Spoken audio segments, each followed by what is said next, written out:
10, 9, 8, 7, 6, 5, 4, 3.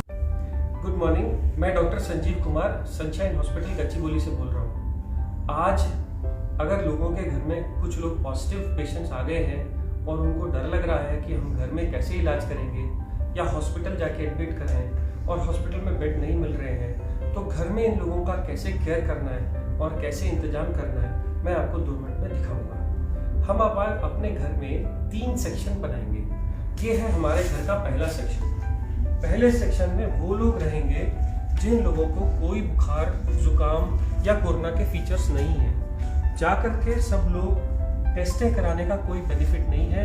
जो लोग इन्फेक्टेड नहीं है, जिनको बुखार नहीं आ रहा, उनको सिर्फ 2-3 चीज़ों की ज़रूरत है।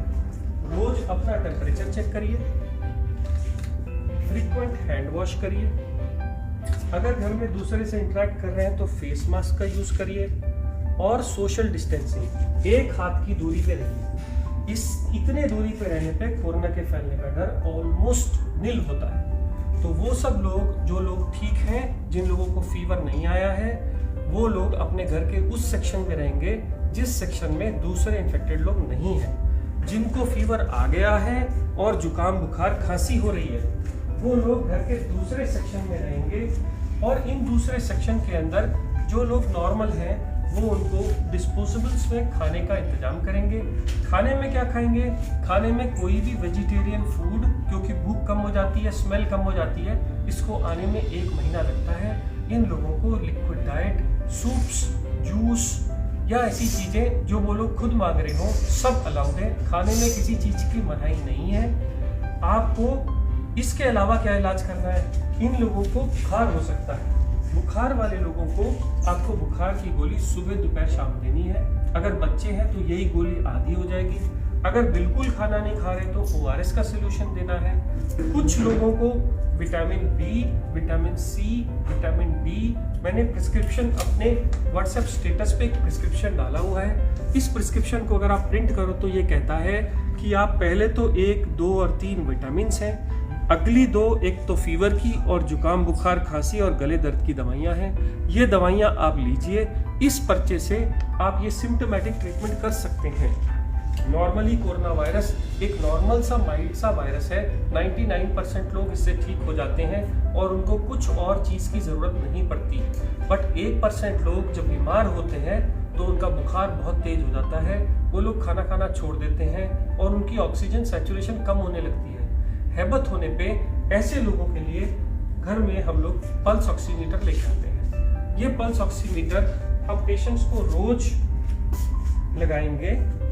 लगाने के बाद, ये कनेक्ट करने के बाद, एक बटन दबाने से पल्स ऑक्सीमीटर ऑन हो जाता है और ऑन होने पे थोड़ी देर वेट करना है।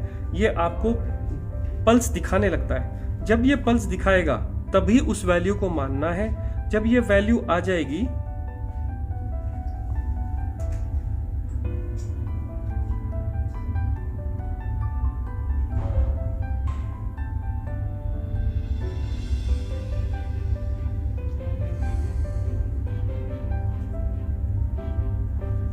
तो ऑक्सीजन सैचुरेशन 100% बता रहा है। 90 से कम है तो ये पेशेंट सिक हैं। अगर 90 से ज़्यादा है तो डरने की बात नहीं है। मैंने इतनी देर इसलिए वेट किया क्योंकि पल्स ऑक्सीमीटर लगभग 30 सेकंड ले जाता है नॉर्मल सैचुरेशन बताने के लिए। अब मान लीजिए अगर ये लोग 90 से कम ऑक्सीजन पे आ गए हैं, अब इनको हॉस्पिटल की फैसिलिटी पे ले जा रहे हैं पर बेड नहीं मिल रहे, तो हम क्या करें? तो हम अपने घर का एक और सेक्शन सिक पेशेंट्स के लिए तैयार करेंगे, जिनकी एंट्री, जिसमें नॉर्मल लोग कोई भी एंटर नहीं करेंगे, और इन सब लोगों को हम 14 दिन के लिए आइसोलेट करेंगे। मान लीजिए अगर ये पेशेंट है और मुझे इनकी केयर करनी है, तो जो बहुत ज़रूरी वाली चीज़ें मैं आपको बताता हूँ। जब भी आप इस कमरे में जाएंगे तो आप एक बड़ा कपड़ा या कोई भी गाउन, जिससे कि आपके कपड़े इन्फेक्ट ना हो जाएं, वो गाउन पहनेंगे। गाउन के ऊपर मास्क, गाउन पहन के आपका ये पूरा एरिया कवर हो गया। अब आप इसके ऊपर एक नॉर्मल कोई भी मास्क या N95 मास्क लगा सकते हैं। ध्यान ये रखना है कि इन मास्क को इधर की तरफ हाथ से नहीं छूना, छूने के बाद स्टेरलाइज करना है, आंख में नहीं लगाना। आप सिंपल मास्क भी यूज कर सकते हैं, बट इसको रोज डिस्कार्ड करिए। अब क्योंकि ये इन्फेक्टेड जोन है, इसलिए मार्केट में ये प्लास्टिक की बनी शील्ड्स मिलती हैं। इसको अगर आप लगा लेंगे तो आपके सिक्रीशंस बाहर नहीं जाएंगे। ऐसे ही ये मरीज भी मास्क लगाएगा और ये भी शील्ड डालेगा। इससे क्या होगा, इससे उसके सिक्रीशंस और आपके सिक्रीशंस मिल नहीं सकते, आपको इन्फेक्शन होने का चांस बहुत कम हो जाता है। इस आदमी के साथ अगर आप टाइम बिताना चाहते हैं तो सोशल डिस्टेंसिंग के हिसाब से इससे ज़्यादा टाइम नहीं, ज़्यादा 5 मिनट से ज़्यादा टाइम ना बताइए। उनको खाने के लिए डिस्पोजेबल्स का खाने में दीजिए। जैसे मैंने पहले बताया, खाने में आप सब कुछ दे सकते हैं। अब इन लोगों की केयर करते समय याद रखिए कि वो लोग खूब हैंड सैनिटाइजर्स या सोप का इस्तेमाल करें। इसके अलावा आप जब भी इन लोगों का सेवा करेंगे तो आप ग्लव का यूज करेंगे। हर बार ग्लव्स को डालने के बाद ही आप पेशेंट को टच करेंगे। ये ग्लव अगर कपड़े के यूज कर रहे हैं घर के बने हुए, तो हर बार उनको घर से बाहर जाने के बाद उनको वॉश किया जाएगा। अगर डिस्पोजेबल यूज कर रहे हैं तो हर बार यूज करने के बाद थ्रो कर दिए जाएंगे। अब अगर आप ऐसी कंडीशन में उस पेशेंट के साथ उसकी केयर करते हैं, उसको खाना देते हैं, उसके ऑक्सीजन लगाते हैं या जो भी कुछ कर रहे हैं, आपको इन्फेक्शन आने का चांस कम हो जाता है। मान लीजिए अब ये पेशेंट का मैंने ऑक्सीजन सैचुरेशन चेक किया और ये 90 से कम था। मैंने पल्स ऑक्सीमीटर लगाया और ये पल्स ऑक्सीमीटर लगा के रहने दिया। ये पेशेंट को फीवर भी आ रहा है, इसका ऑक्सीजन भी कम है, तो मैं क्या करूँगा, मैं पल्स ऑक्सीमीटर को लगा ही रहने दूंगा। और ऐसा सिलेंडर मार्केट से मिल जाता है, इसके रीफिल हो जाता है, 400 रुपये पर रीफिल लेता है, 1 महीना चलता है। इसमें एक नॉब रहती है, ये नॉब को अगर आप ऑन करेंगे तो ये लीटर्स बताता है कितने लीटर पे चल रहा है। 5 लीटर पे जनरली जब भी होता है तो ऐसे छोटे नेजल प्रॉन्ग्स हम पेशेंट को लगा सकते हैं।